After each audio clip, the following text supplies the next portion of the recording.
At my son's wedding, his new wife turned to the room and said, "You know who she is? She's the woman Tyler's mother married after his father died. She's quaint." Then she smiled like she'd delivered a joke. 2 seconds later, the mother of the bride added the line that everyone remembered. "That's not a mother. That's a mistaken address." You can feel it, the way the words land in the air, a little like cut glass. They pierced right through the soft hum of the string quartet, through the clink of crystal, through the warmth that should have been banked around my son on his wedding day. For a moment I heard nothing but the echo of that sentence. Then I heard the laughter, the polite, obliging kind that lets you know where the room stands. If you're watching from somewhere that still believes civility is a shield, drop where you're watching from in the comments and hit like and subscribe, because I want you to understand what people will assume from a polished smile that masks contempt. Stay with me. I'm going to tell you everything that led up to that line, what I did afterward, and why I made the choices I did. My name is Margaret Henderson. I'm 62, recently widowed, and I've lived most of my adult life in a town where the church bake sale spreads as fast as the gossip. I drive a Honda Civic whose paint has more years than I care to count. My kitchen has a stack of casserole dishes that could serve a small congregation.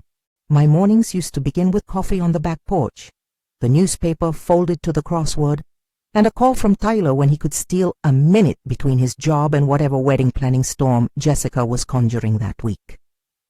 If you want a picture, my house is a Cape Cod with a garden that my neighbors joke is a hobby and my friends call compulsive. I wear practical shoes and sweaters that match everything. I cook the same meatloaf my mother taught me. That's the face I put on for the world. It's also the face that made the insults easier for them to serve. Let me back up to the beginning. People always want to know whether you saw it coming. Did I? Did my son? Should we have? The short answer is no. The long answer is the whole point of the story. Tyler was 28 then. Kind, a little aimless, a boy who loved history documentaries more than social navigation. He fell in love with Jessica in a way that made him both lightheaded and blind. She was younger, very polished, and had a way of making rooms tilt toward her. Her photographs on Instagram had filters and carefully cropped corners, the sort of images that say, without saying anything obvious, "This is the life I intend." She presented herself as effortless. To Tyler, she was the unexpected brightness in his ordinary days. The first time I met her, it was at their apartment. They'd been living together for a year, a third-floor walk-up with a balcony smelling faintly of thyme and something cinnamon. Tyler opened the door with his usual sheepish grin. Jessica was standing in the kitchen with a salad that looked like an exhibit at a boutique cafe. She set a bowl in front of me like an offering and made a joke about mom-approved portions. She was warm in an immediate, practiced way. She touched Tyler's sleeve and called him T in a way that made my chest ache from how much I loved him. She praised my casserole recipe in a way that sounded sincere. But behind the smile there was a particular look she reserved for me when she thought I wasn't looking. An appraisal. Quick, precise, the kind of look that sizes up the seams of a suit. It landed on my cardigan the way a magnifying glass lands on a leaf. At the time, I passed it off as nerves. New partner, new family rituals. I chalked the small things up to the awkwardness of merging lives. The second meeting was with her mother, Patricia. That was when the tone shifted. Patricia gave me a house tour that I hadn't asked for. Not of my house, of hers. She showed me the foyer, paused to point out an Italian tile inset that caught the light, the way someone points out a family heirloom. She spoke in the sort of soft, polished voice that can make criticism sound like praise. "You'll understand," she said, as if explaining a city ordinance rather than offering an opinion. "Some people enjoy smaller houses. They make do. But here we appreciate proper proportion." I remember thinking then how odd it felt, how performing. Patricia held her pearls as if she needed them to tether her words. Jessica hovered nearby, smiling but not entirely in step with her mother. I carried my casserole into their kitchen, feeling suddenly like a costume in someone else's domestic theater. The jabs were small at first. "You shouldn't bother with wallpaper," Patricia told me when she visited my home for an afternoon coffee. "It's not necessary for such a modest place." Once, at a group luncheon, Jessica mentioned casually that I'd once worked in municipal records, and the ripple around the table was like a splash of cold water. People exchanged looks, half pitying, half dismissive. It was never outright cruelty. It was the kind of containment that reduces someone to a harmless, quaint entity, safe to be ignored, assumed not of consequence. What I hadn't expected was how quickly that containment would harden into contempt when a more public stage presented itself. There were layers here, too. Patricia's barbs stung, because in our small town, wealth is its own language. There are those who wear their bank statements like brooches, subtle, private signals that say, "We belong to a different club." Then there are the others, who make a virtue of simplicity. I had chosen the latter, and most of the time it suited me. I liked knowing the rhythm of my days without a parade of appearances to maintain. But I also had a secret habit that didn't fit the cardigan. For 15 years, quietly, I had been investing. The seed was practical. After my husband Alan died, I wasn't interested in grand gestures. I wanted security for Tyler and a way to steward what little we had so that I wouldn't be a burden. I met with an advisor, read books in the evenings, learned to look at numbers the way some people look at a well-made pie, with the patient hunger of someone who appreciates structure. I made small, steady moves, index funds, a few rental properties when the market thinned out, reinvesting dividends like a ritual. It wasn't glamorous, it was methodical. It was the kind of discipline that feels boring in the moment and brilliant in the aggregate. By the time Tyler was 30, the accounts that I had been tending in the background were not small potatoes. I saw them as a quiet promise, a nest egg, a cushion, a way to help my son when the time came. It never occurred to me to flaunt it. To me, money was a tool, not an announcement. That modesty, I would later discover, was precisely the advantage I'd underestimated. When the wedding planning began, I tried to be the mother who made herself useful without making a scene. I showed up for fittings, helped with the guest list, managed flower deliveries because I've never been able to resist color and scent. Jessica called me Margaret at first, then Mrs. Henderson in certain company, before settling on Mags when no one else was around. That's what made the public humiliation sting. Small, private kindnesses turned into leverage she could use on a stage. There were other signs I missed. The way Jessica praised families who had style. The way she whispered table charts when she thought I wasn't close enough to overhear. Once at a rehearsal, I bent to tie a loose hem and heard her murmur to Patricia something about keeping her in the background. I found later that others had heard the same phrase and had assumed it meant only that I would be quiet. They didn't imagine it would be translated into public shaming. If you're building to a collapse, the first stage is always listening. I should have listened more closely, but I was distracted by ordinary things. The color of napkins, Tyler's unfinished suit, the rehearsal night candles that somehow needed to be exactly amber. I assumed manners would stay manners. That was a luxury I allowed myself because I'd built a life on quiet assumptions. The rehearsal dinner was the first scene where the atmosphere tightened. It was held at the Walnut Room, a place where crystal hangs like a promise, and servers understand the choreography of small-town prestige. Jessica had arranged the seating in a pattern that favored the bride's circle, an island of glossy faces surrounded by polite faces cropped from conversation. Patricia made a show of welcoming me. She kissed my cheek like she was checking a fruit for ripeness. During dinner, a plate slid across the table towards me. "We thought you might like something light," Jessica said, with an almost tender irony. The comment landed soft, but the intent was not. After dinner, there was a small exchange of gifts. Patricia presented a box wrapped in plain paper. I took my time with the ribbon, thinking of all the people who had once wrapped my diapers and then my school books. Mothers get practiced at small beautifications. Inside was a vintage necklace, pearls that would have looked handsome on anyone who wanted pearls to be the punctuation of an outfit. "Wear it," Patricia said. "It will tie everything together." Her tone was clinical. The implication was clear. You belong in the right adornment, in the right context. Jessica clapped lightly, delighted at the gesture's double meaning. That night I went home and put the necklace in a drawer. I didn't wear it at the wedding. I wanted to make a small point to myself. I would not be theatrical in response. I would be Margaret, steady, human, present. But the small stones of social slights gather like a landslide.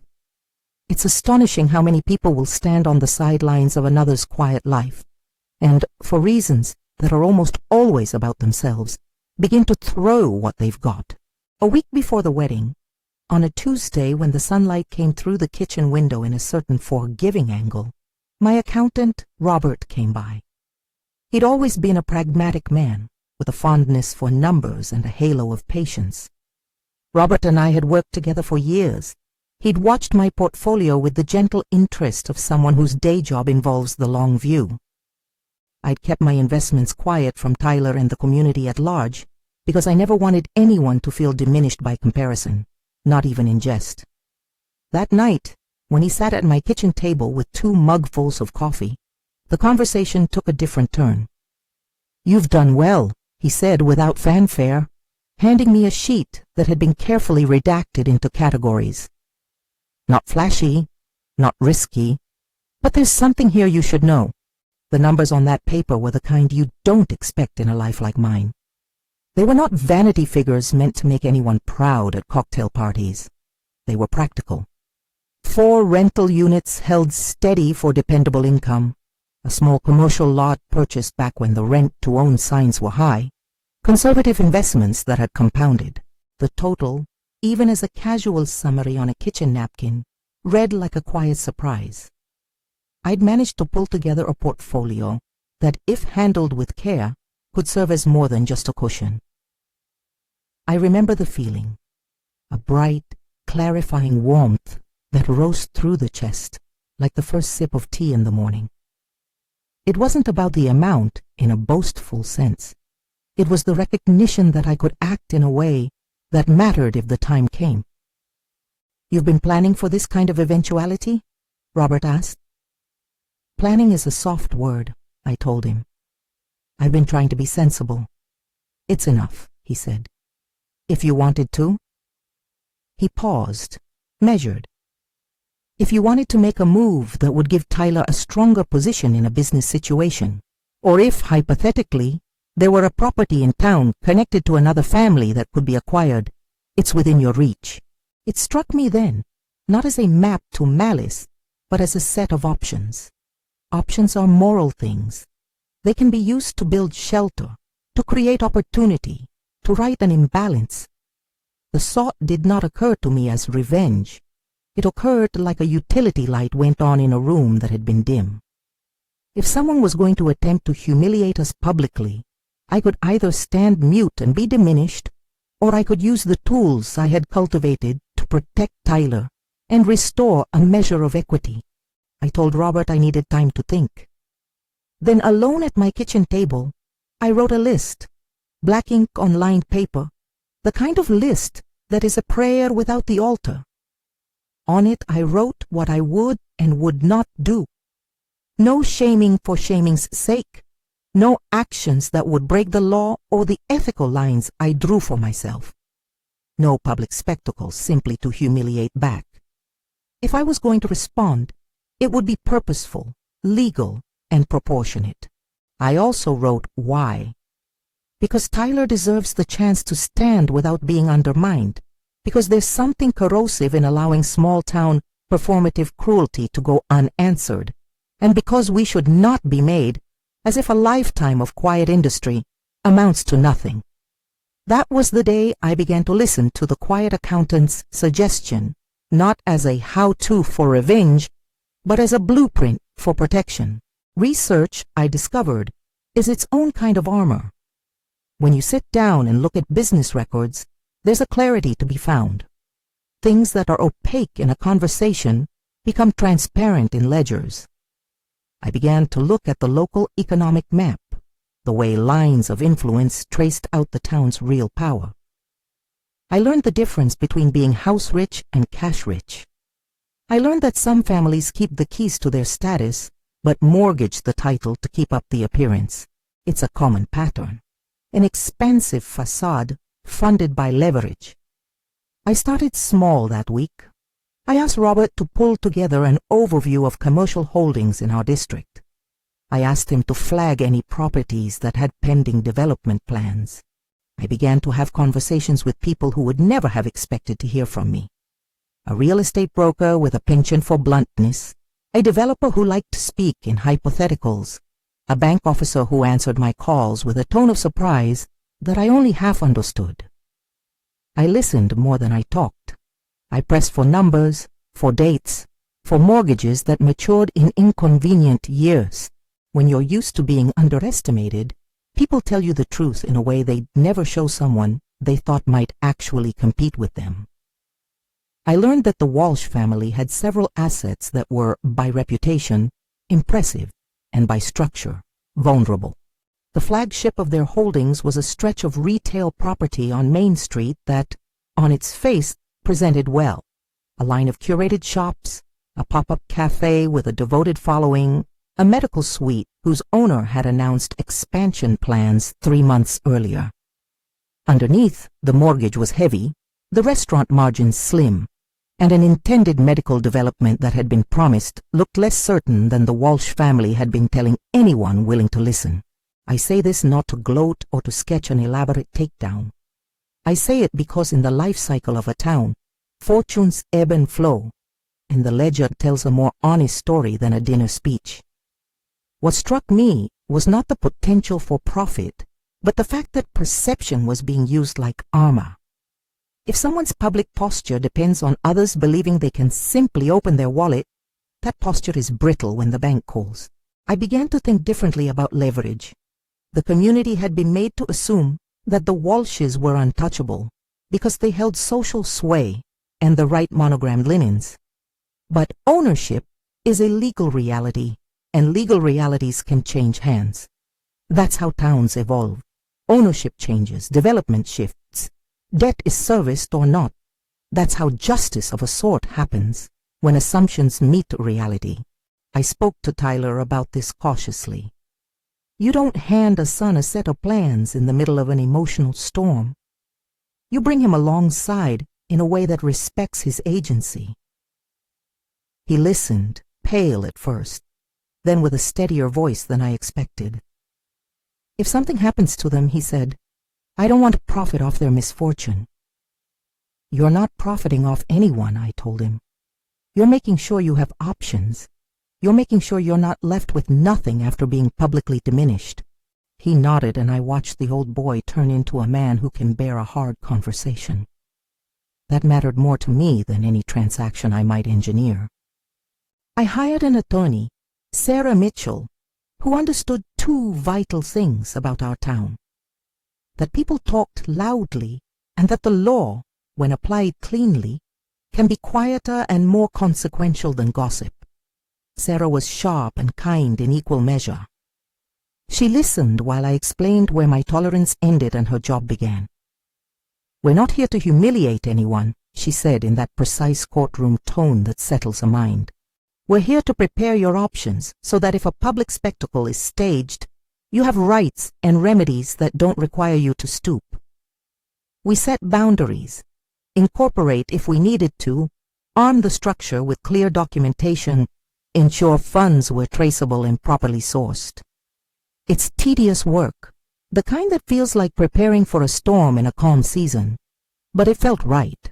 We formed an LLC, Henderson Investment Properties, documented the capital, and made the decisions with the slow, measured certainty of chess players too practiced to be hasty. I asked Tyler to be the managing partner. He was hesitant at first. Then, with a mild embarrassment, he accepted. He said he didn't want to be the man who let his life be shaped by someone else's performance. "Just make sure you don't do anything you'll regret," he said finally. "I won't," I promised.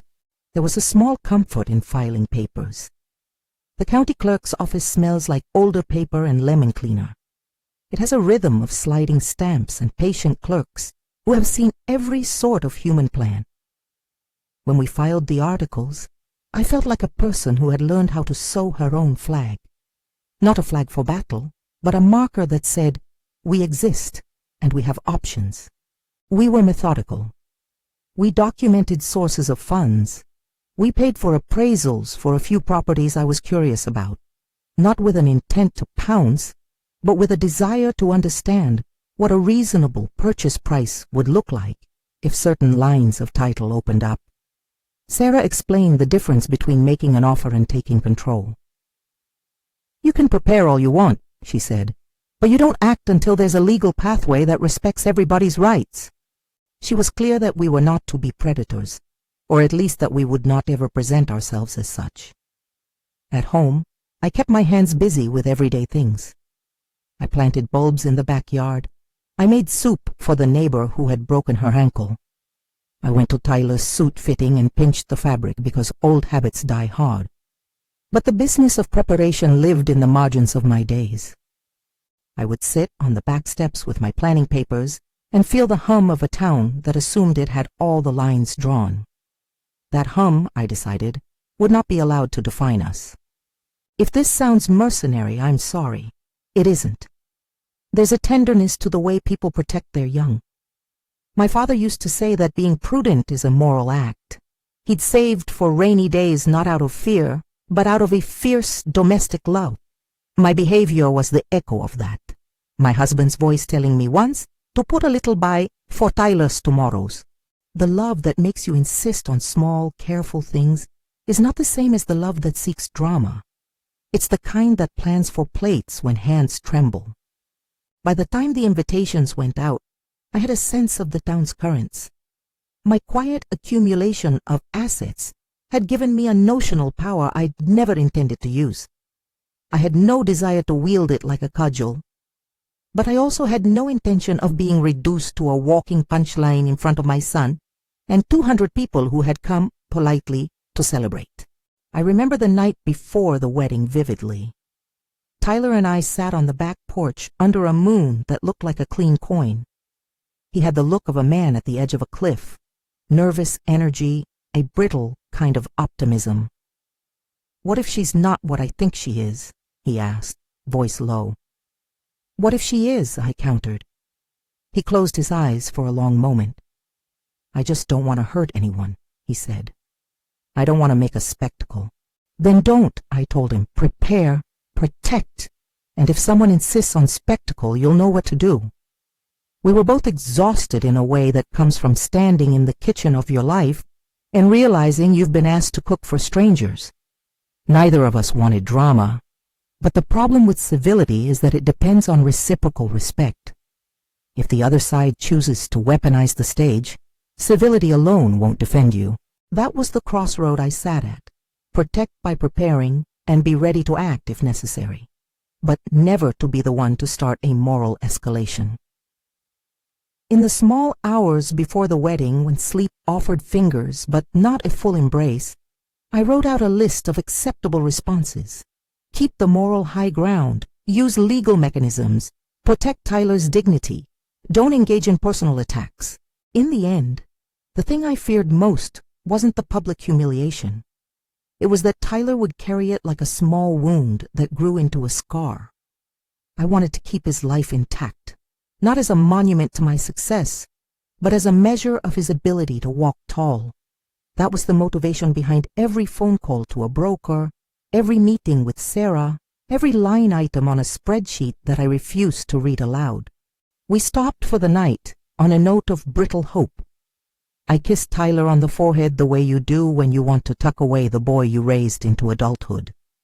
He hugged me, pressed his cheek to my hair, and for a moment the last 28 years condensed into that small gesture. The rehearsal would come and go. I expected some discomfort, Perhaps a whispered slight or a stray comment flung casually into a conversation. I didn't, at that hour, imagine the particular phrase that finally landed like a mortar blast. I didn't know yet how quickly a room could divide along the seam of a sentence, but I had chosen my approach: steady preparation, lawful action, and above all, a refusal to be flattened by someone else's performative superiority. So I prepared. I let the necklace sit in its drawer. I let the invitations pile up. I made lists. I talked to the people who know how to translate ledger lines into options. And I sewed the final practical thing, a plan that would let dignity be restored without giving in to the pleasure of petty retaliation. The morning of the wedding arrived with a sky like a washed sheet, clean, pale, lending the whole town a temporary softness that felt almost apologetic for what was to follow. I woke early, as I always do, and made coffee in a pot that's been with me for 27 years. The house smelled like beans and lemon cleaner. Sunlight struck a line across the kitchen table, where my planning papers had been folded the night before. For a moment I let myself believe it would be a normal day.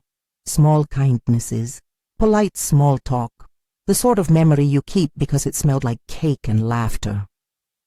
Tyler came over for the last of his ironing. He moved with a kind of focused anxiety, a man who was used to doing one job at a time, but now faced a day that required him to be two people at once: the boy still loved by his mother and the husband he was trying to become. He hugged me in a way that tightened something behind my ribs. "Promise me," he said, voice small. "If it goes sideways, don't make it worse." "I promise," I said, and the truth of it sat in my mouth. Promise made into action. I'd rehearsed my restraint nearly as much as I'd rehearsed the legal papers. We drove together to the church in his truck. It's funny how ordinary things, directions on the radio, the smell of leather seats, reassure you that the world keeps its shape. At the church, the pews were being filled with friends and distant acquaintances who nodded at me like familiar weather. I tucked my hands into my clutch and thought of the necklace in the drawer. For some reason, I was grateful I had left it there. It felt like keeping a secret tucked inside a pocket.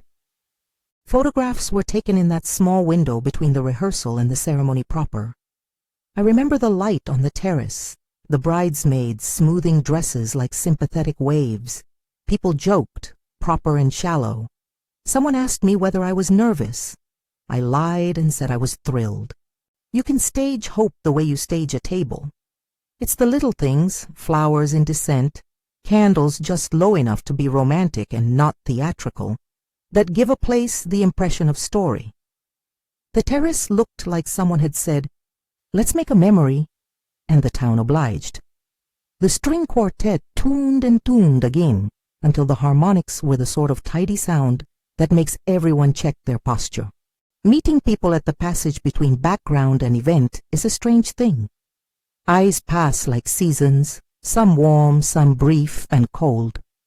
I saw Patricia from across the terrace, arranged like a portrait with a glass in her hand. She had a way of standing that made her height shorter. It was all posture, a little deliberate tilt like a bird that wants to look elegant without effort. Jessica moved beside her, polished, an expression she'd practiced in mirrors and in messages. In that moment, as music lifted and the space tightened into ceremony, I told myself again, be Margaret, hold the line. And then Jessica decided to make sure everyone knew where I belonged. She didn't shout. She didn't have to. She turned towards the assembled guests, toward people who'd come to show love, to clap for cake, to witness vows, and she smiled that curated smile that's half charm and half calculation. "Isn't it wonderful," she began, voice light, "how people can reinvent themselves? Like Tyler's mother. She's so sweet, don't you think? Almost like a character from an old photograph." There was a ripple of the right kind of laughter, the kind that smoothed over discomfort and told the room whose side it wished to be on. Patricia, smelling the cue, leaned in as if to finish a sentence the bride had started. "That's not a mother," she said, crisp as a clipped ribbon. "That is a mistaken address." For a heartbeat, the music continued in its folded way, and then cut, as if someone had flipped a switch. The words dropped into the quiet like stones into a shallow pool, and the splashes reached every face. You don't notice how much of a person's presence depends on the collection of other people until someone disallows it aloud. I felt for an instant as if my life had been catalogued by other people and displayed with a small label beneath it. Quaint, oddly sentimental, safe to ignore. Tyler's face went white in a way that makes sound seem rude to the moment. There was a bright suddenness to his look, surprise, shame, the sting of betrayal, like a child who's just realized the game isn't what he thought. For a moment no one moved, then a polite cough, a nervous chuckle from a cousin who always tried to glue things together with noise. I stood there looking at Patricia and Jessica as if they were two parts of a machine that had suddenly revealed the gears, one that could not previously be imagined to be cruel. Patricia's lips were thin and pleased with herself. Jessica's smile shook, like a performer who had finally seen the face behind her audience. Tyler was the first to speak. He had that odd, solid honesty that sometimes makes people look away. "Stop," he said, voice steady, low enough that the first word landed like a scold. "We aren't doing this today. If you have something to say it to me." There was a pause long enough for anyone to think the moment might cool. That is the fog that often envelops potentially combustible things, the belief that perhaps dignity will reassert itself.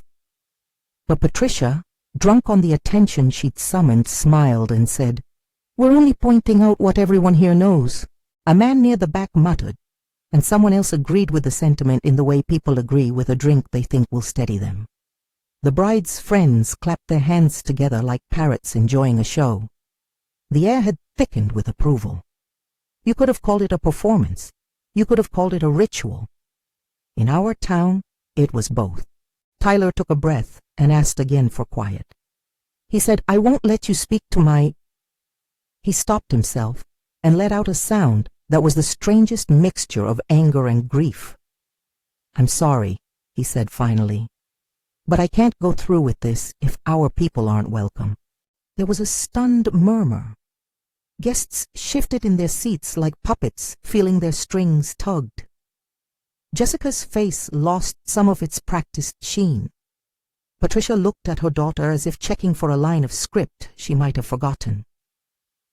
The room had tilted a little in that moment, rearranged by a son who had suddenly seen what the stage would require of him. "I'm calling it off," Tyler said, voice clearer now. It wasn't just a private decision. It was a severing of the performance they had all come to watch. It was as if he had put his foot down and the tablecloth of polite society slid back a few inches, exposing the feet that had been propping the whole thing up. A few people gasped. Others cried out in disbelief. There were accusations murmured, impulsive, ruined, "This is embarrassing," as if the public sphere had become their property to manage. I could see in Tyler's face the awful clarity of someone who had loved something that showed its teeth at last. When Tyler said he was done, his voice steadied. "I won't be married because my mother has to be belittled in front of everyone," he said. He stepped away from the bride, removed his cufflinks with an economy that made me think of men on battlefields, removing medals they no longer recognized. He was young, and yet he moved with a dignity that cost him his moment in a way that made my chest ache with proud, painful light. For a breathless second, the terrace was a place where the script had been blown up. The photographers, caught between their instructions to capture beauty and the newfound need to document truth, hesitated. The quartet's bows sagged. People gossiped under their breaths like insects in leaves. And then Patricia, furious with how the narrative had slipped from her hands, leaned into the microphone's absence with a statement that felt like an attempt to correct the world. "You should be ashamed," she said to me, loud enough that everyone could hear it without having to draw nearer. You come here all humble, and you want to pretend you're anything but what you are. This is a celebration, and you have made it ugly." It was cruel. It was theatrical. It was exactly what she intended it to be. Patricia wanted an audience, and she had one. The people who had once nodded politely now leaned forward like an audience waiting for the next scene. My cheeks burned not from shame, but from an unjust heat of exposure. I will not pretend that nothing trembled in me. Something ancient and maternal coiled in my chest, the kind of protective ache that makes you unsheathe instincts you'd thought sensible years ago. But I had promised Tyler and myself that I would not be the one to escalate. I had made plans, and I had used the law to prepare for possibility, not to create spectacle. I squared my shoulders, the practiced calm of a woman who'd learned that panicked reactions make you look the part that others want to cast you in. Tyler, pale and resolute, walked to the center as if his feet were mapping out a new course. He turned to the guests, to the bridesmaids, to the photographer, and to the family who had come for a party and instead found themselves in the middle of a fracture. "I'm sorry for the inconvenience," he said, voice steady. "But I can't marry someone who thinks it's acceptable to humiliate my mother. Jessica, I hope you find happiness. I just can't be the man you want me to be if it requires this kind of performance." He folded his hands and looked at me as if to say, "Forgive me," but I didn't need forgiveness. I needed him to do what he did, choose a life that matched his values. That was the most honest, beautiful thing any son could do for his mother. Patricia's face contorted now, a mask slipping. "You're making a scene," she hissed, as if that were the gravest misconduct. "Think of your reputation." My response was a small act of deliberate restraint. I stepped forward to stand next to Tyler, and without rising to the bait, I said, "Tyler is right." My voice was soft but clear enough to be heard. "We came here to celebrate love. If this is not that, then it's a poor theater and not worth our applause." In that small public moment, I felt the old stories of myself. The modest woman with her hands in casseroles, the widow who learned to budget and botanize, pressing against the person I'd become. Someone who had built a small reserve to protect what mattered. I would not let a public insult define the rest of my son's life. I would not let two people speaking for themselves speak for everyone who loves him. And then something I had not planned for happened. A journalist, a local woman who'd been invited as a distant acquaintance, and who wrote for the community column, stepped forward. She was an older woman, the sort who knows the shape of a story before it's told. "If there's no ceremony today," she said, "there will at least be a conversation. People deserve to know what led a man to take this stand." I had rehearsed my legal reveal in my head as many times as I'd made meatloaf. The planned public statement, a carefully worded explanation of the Henderson Investment Properties' recent purchases, wasn't something we expected to make in the middle of a terrace argument. The plan had been to let legal action unfold in its sober time, not to convert it to spectacle. But when one doorway slams, others open. The question from the woman with the notebook made the decision for me. "People do deserve to know," I said. My voice had a steadiness that surprised me, the kind that comes from a place of knowing you have acted within the shape of your ethics. "My son chose to call off this wedding because two guests publicly humiliated me. That's enough explanation for now. But there is a piece of information that may be of interest to the community. Recently, my family purchased a legal interest in several commercial properties on Main Street. We did so lawfully and with full documentation. If anyone wants to ask about the nature of those purchases, they can speak with my attorney." That was quiet, clinical even, an offering, not a shout. But the effect was immediate. People who had been leaning forward to watch the spectacle blinked as if someone had turned on a different light. The journalist's pen paused. Patricia's face went an interesting color.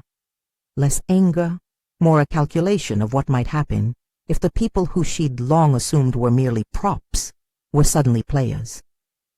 What do you mean, purchased? Patricia said, voice small now. It means the papers are filed and the funds have been transferred in accordance with the law, I said. I did not announce numbers. That was not necessary. The mere knowledge that something had shifted in the legal landscape was enough to make her eyes widen. Someone in the crowd murmured, "Is she buying the shops?" Another voice, older, practical, said, "If they own the lot, that's a different sort of power."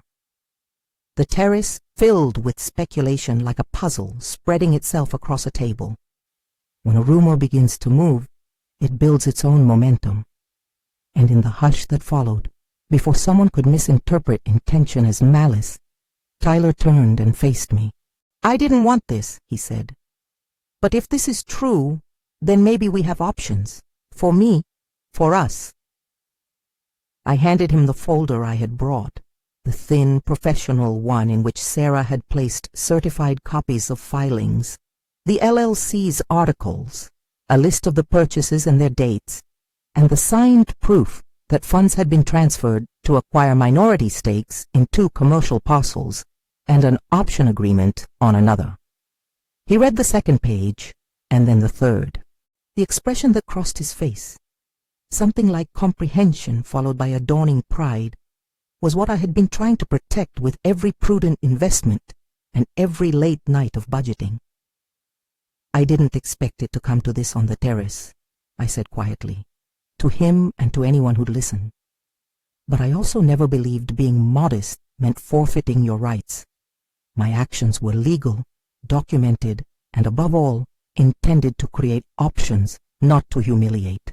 Patricia's lips curled. "You used money to bully people," she said, voice thin and ugly. "Buying up property to spite us, that's petty." "It's not bullying to purchase what's for sale," I replied. "It's business. And if you perceive it as spiteful, perhaps you should consider why you think social standing should be immune to economic realities." She parted her lips as if to respond, and then, perhaps recognizing the public air turning against her, she turned away, her pearls making a small offended sound. Jessica followed, face a mixture of anger and pity, as if she felt a ruin being built around her that she had not quite planned the stones for. That was the terrace. The photographs that night, some furious, some stunned, looked like the town's half-remembered theater of civility being rearranged by a stubborn integrity. A few people cheered. Others, who were loyal to their own social order, looked away. We did not bow and take a theatrical victory lap. There was a horrible, bittersweet quality to the moment. A son had lost a wedding he had hoped for. A family had been publicly shamed in a way that would leave marks, and a woman who had tried to orchestrate scorn found herself losing the script in front of the very crowd she had been using as chorus. None of it was simple. None of it was a movie. That night, back at home, the phone rang in a steady stream. Tyler and I sat at the small kitchen table, cups of tea cooling. Reporters wanted statements. Neighbors stopped by, some with hugs, others with sidelong looks. There was a local TV crew at the church by the time dusk came, and the morning paper ran a column that was cautious and careful, the kind that suggested both sides had claims. Gordon Walsh, mother's husband, business owner, the man whose name was on plaques and who, until that day, had been a private weather vane for the town, called me at 9 in the evening. His voice had the tightness of a man who has been startled to find his finances frail, and his questions were fast and thin. "Margaret," he said, "we thought you were a friend. What are you doing?" I had rehearsed, in small legal circles and with my attorney, how to respond in ways that would not ignite unnecessary legal claims. "Gordon," I said, "you know how the market moves. We bought what was for sale. It's all on the record." He swallowed. "But you're not. This isn't the time. You're causing a scene." "You caused a scene," I answered honestly. "If you had allowed civility to continue without the humiliation of my son's mother in front of 200 people, we might have had a different morning. But we can have rational conversations now. My attorney is prepared to discuss offers and options if you'd like to handle this without dragging the town through mud." He didn't speak for a minute. Then he said, "This isn't over," and the line clicked dead. It was not the last call that night. The local paper's editor left a voicemail that was more curious than interested in sides. She wanted to know whether there would be legal documents to see, and whether the Hendersons were going to run the shopping center like a philanthropic venture or a profit-driven enterprise. I replied in the way I had trained myself to. Facts only, no flourish. "We have acquired an interest in the parcels," I said.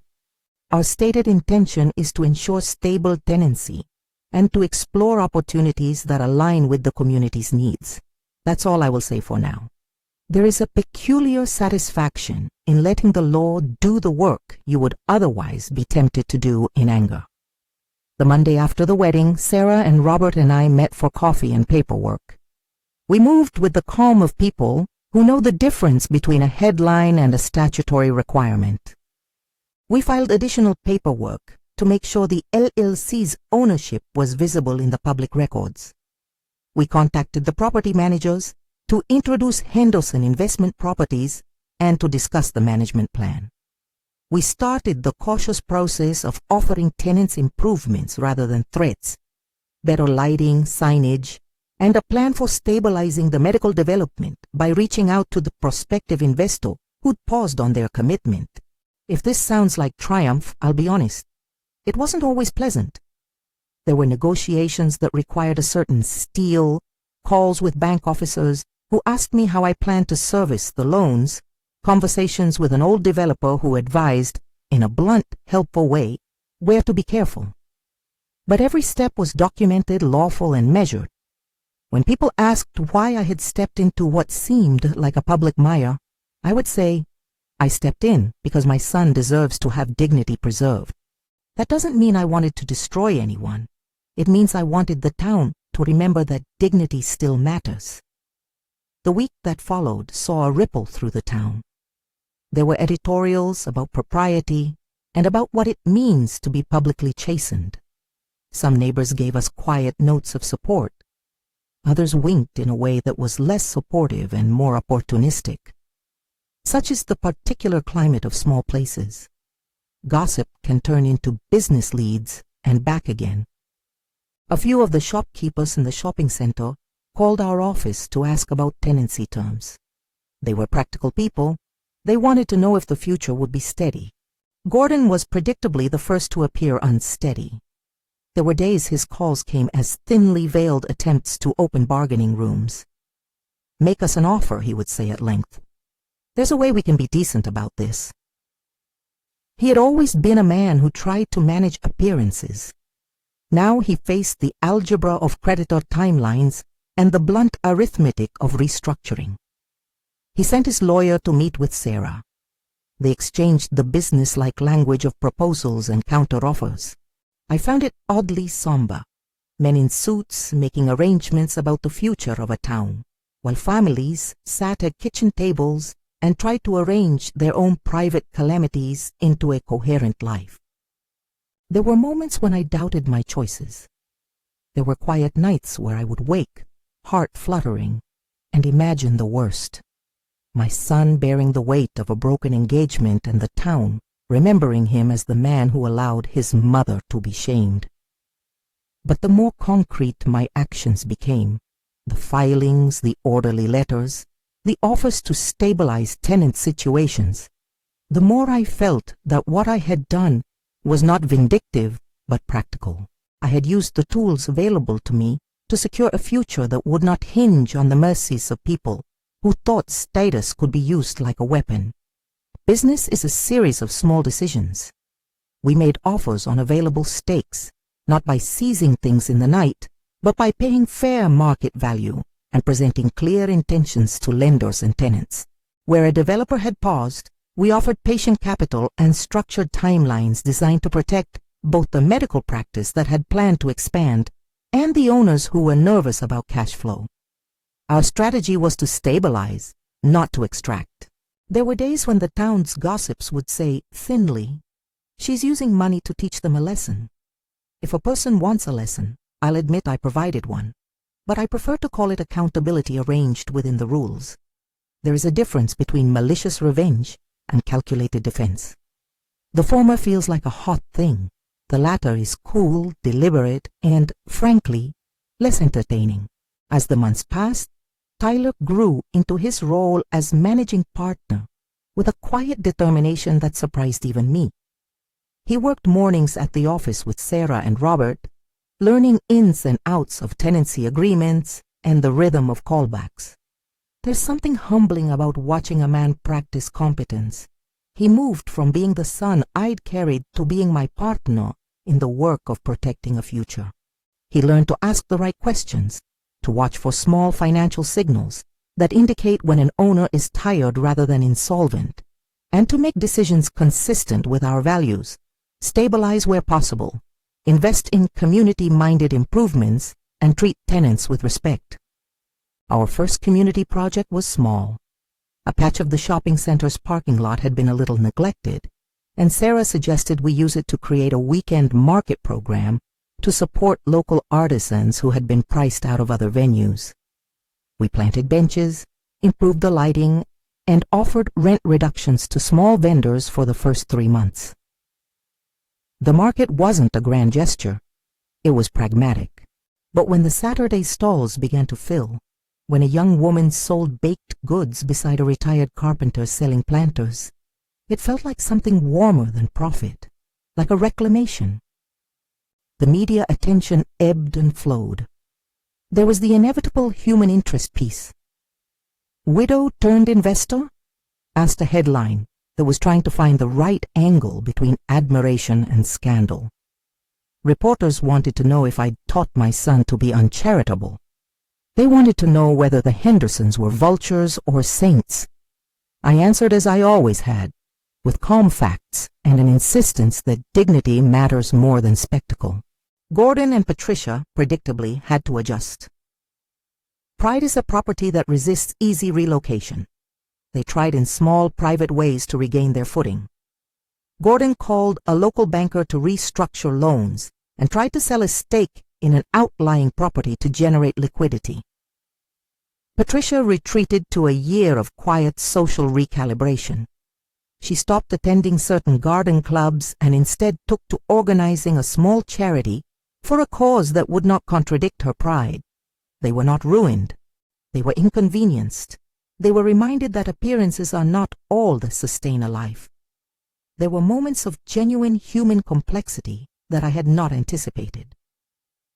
One afternoon, months after the wedding, I received a letter from Patricia.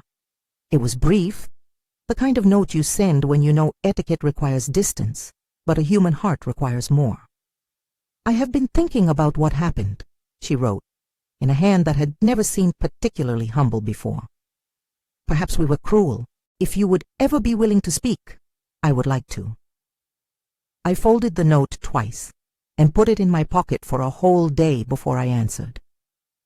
I called her the next week, and we met for tea in a neutral place, a tiny cafe with good scones and an undercurrent of community. She began with an apology that sounded more like a reorientation than anything else, less a repentant litany, more a reshelving of old habits. "I was foolish," she said finally, voice small. "I thought social position mattered more than a person. I didn't see that Tyler would make a choice.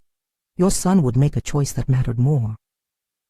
The conversation that followed was slow and awkward, like two neighbors mending a fence with hands that were new to the tools. She defended some things, old status, the need to hold on to an image that had been work for decades. But she also listened, in a way that begets change more slowly than headline apologies. That moment of human difficulty pleased me less than the memory of Tyler standing up for me. But it mattered. In the end, the town is not a tribunal. It is a collection of households that must learn again and again how to live beside one another. Time rearranged things in measured ways. Henderson Investment Properties took on a modest reputation for targeted community stabilizing. Tyler found meaning in running leases and negotiating tenant improvements in a way that made him steadier. He also began, in small Sunday afternoons, to teach me something of what he learned, a new respect for the ordinary mechanics that make a town hum. I taught him recipes, he taught me spreadsheets. The domestic and the fiscal are not enemies. They are, if used well, companions. I sold the Cape Cod a year later, not because I wanted to declare victory with bricks and a moving truck, but because leaving it felt like making a soft break towards something quieter. The house had been a good one for raising a boy and for holding grief. I bought a small cottage near the river, a place with a porch and 2 chairs, nothing ostentatious. I kept the garden. In fact, I took to planting more bulbs than I ever had before. Plants are honest about time. They do not ask for status, only for light and soil and patience. There are nights when people ask me if I regret what happened. Would you do it again? They say, as if the whole thing had been a test of character that demanded a neat moral resolution. I think of Tyler's face as he walked away from the altar, a man not diminished, but distilling himself into better parts. I think of having to tell him, over and over in the quiet rooms of our lives, that he deserved to be treated with respect. I think of the small market on Saturday mornings, and of the woman who sold baked goods to people who came and bought them because they enjoyed them, not because someone told them to. If I'm honest, I would say that I would do the same thing again. Not out of a hunger for vengeance, God forbid, but out of a fierce commitment to protect the shape of an ordinary life. I did not seek to punish. I sought to erect a buffer so that the insult would not become a lasting default. I used legal, ethical means. I paid fair market prices. I negotiated, I offered improvements. I stabilized rather than uprooted. But I also made sure that the people who thought themselves untouchable would learn the arithmetic of consequence. Actions have responses, and when hurt is made public, restitution may arrive in forms that are not simply apologies. I learned things I hadn't expected to. That modest people can be underestimated not because they are small, but because they are not loud. That dignity does not require spectacle. That the law's slow, measured machinery can be a salve if it is applied with conscientiousness.